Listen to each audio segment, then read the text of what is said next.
Olá, sejam bem-vindos. Meu nome é Andréa Lima, eu sou professora de História da Rede Estadual do Rio de Janeiro.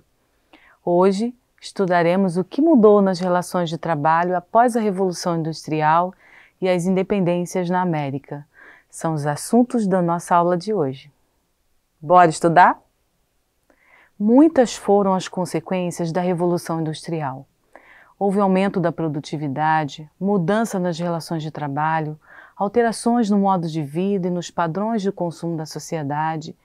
Alterou-se a relação entre o homem e a natureza, houve avanço em diversos campos do conhecimento, entre outras mudanças. A Inglaterra foi o berço da Revolução Industrial. As principais razões para isso foram porque ela acumulou capital para investir na indústria, com o lucro obtido com as colônias, corsários e tráfico de escravos. Concentrou terras nas mãos dos grandes proprietários, através dos cercamentos, onde os camponeses foram expulsos de suas terras, dando lugar às pastagens. Tinha em seu solo a matéria-prima necessária para movimentar as máquinas, o carvão mineral. E conseguiu concentrar mão de obra nos centros urbanos, que foram aqueles camponeses expulsos de suas terras e que precisaram morar nas cidades, juntando-se aos artesãos que tinham falido porque não conseguiram competir com as fábricas. Utilizar máquinas e tecnologias hoje é, sem dúvida, muito bom, mas a Revolução mudou o perfil do trabalho desde então. Antes, o trabalhador de uma oficina era dono de tudo que era utilizado para fabricar aquele determinado produto. São os meios de produção. Com a Revolução, o trabalhador passou a executar apenas uma etapa da fabricação do produto. Ele vende sua mão de obra, que é barata, e não é dono de nada, e precisa trabalhar longas horas.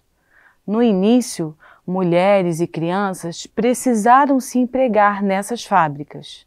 O ambiente de trabalho era insalubre e acidentes eram constantes. As leis trabalhistas que conhecemos hoje não existiam naquela época. Com a mão de obra muito barata, o trabalhador que se machucasse seria substituído. No filme Tempos Modernos, Charlie Chaplin ironizou e fez uma crítica ao sistema capitalista e ao modo de produção industrial. No filme, depois que ele acabou o seu trabalho na fábrica, foi para casa fazendo os mesmos movimentos que fazia repetidamente em seu trabalho. A Revolução Industrial inseriu definitivamente a mulher na cadeia produtiva. A mulher cumpria jornadas absurdas de até 17 horas de trabalho, em condições insalubres, e recebia salários até 60% menores que os dos homens. E as crianças? Inicialmente, só as crianças abandonadas em orfanatos eram entregues aos patrões para trabalharem nas fábricas. Com o passar do tempo, as crianças que tinham famílias começaram a trilhar o mesmo caminho, trabalhando por longas horas e exaustivas horas de trabalho, perdendo assim toda a sua infância. O longo tempo de trabalho gerava cansaço nas crianças, e o que acabava diminuindo o ritmo das atividades. Castigos como socos e outras agressões eram aplicados para punir a desatenção. As crianças que chegavam atrasadas ou que conversavam durante o trabalho também eram castigadas.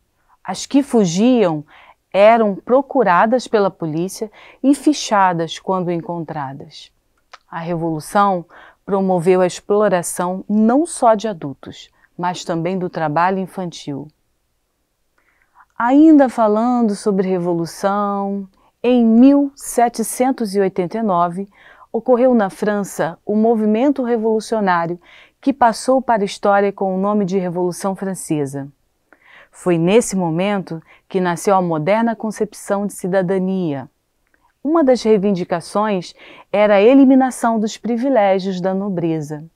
defendiam a ideia de que todos os seres humanos nasciam livres e eram iguais, devendo ter os mesmos direitos. A partir daí, a cidadania continuou a indicar o conjunto de pessoas com direitos de participação política e direitos da cidadania para indicar os direitos que permitiam participar do governo ou influir sobre ele, o direito de votar e de ser votado, bem como o direito de ocupar cargos políticos considerados mais importantes. Cidadania, busca por direitos e independência. A Revolução Francesa de 1789 é um marco simbólico da inauguração da sociedade industrial burguesa, do Estado moderno e do direito moderno. As independências na América ocorreram de maneiras diferenciadas.